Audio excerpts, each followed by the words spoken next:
You got Kim Jong-un going to Russia to talk to Vladimir Putin about getting him some more weapons. And I told you before, this is not like Iran supplying weapons to Russia. This is something on a much greater level. There's a lot of synergies between Russia and North Korea. And Russia needs the weapons. North Korea has a ton of really incredibly scary weapons. And I'm sure Russia's got a lot of stuff they can give back to North Korea, such as military intelligence, technology, food, oil. It's a match made in heaven. It's not going to be good for the world. It's not going to be good for the Ukrainian people. It's going to extend the war. It's going to make it much more awful. And what scares me the most about Kim Jong-un is he's the grandson.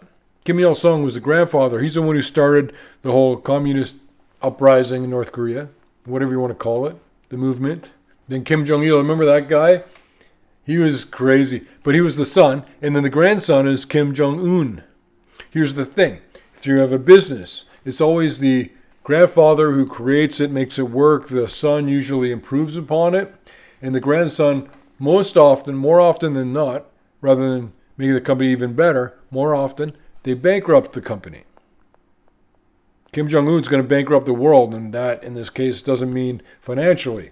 It wouldn't surprise me if the grandson actually didn't realize how bad a war would be. Following intense speculation, North Korean leader Kim Jong-un and Russian President Vladimir Putin met to discuss a potential arms deal, one that could see Pyongyang provide weapons for Moscow to use against Ukraine.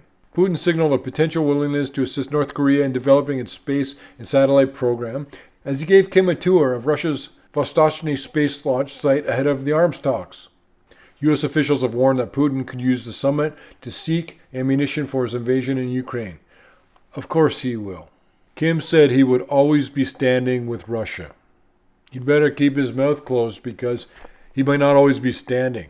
The American military had a drone over Kim Jong-un, always has a drone over Kim Jong-un, which they can take him out anytime they want. So you don't want to set off a massive war or counterstrike from North Korea because they could take out all of South Korea, majority of Japan right now. They always show in the news that they're going to launch ICBMs across the ocean and land them in California. They're not going to do that. Kim Jong-un, his father, his grandfather, they're all survivors. They don't take ridiculous risks. And that's a guaranteed wipeout of North Korea if they were to do that kind of thing. So Kim Jong-un is an evil guy in my opinion, but he's also not going to take any kind of stupid chances, which is one of the things that's helping us not get into a war sooner than we otherwise would have.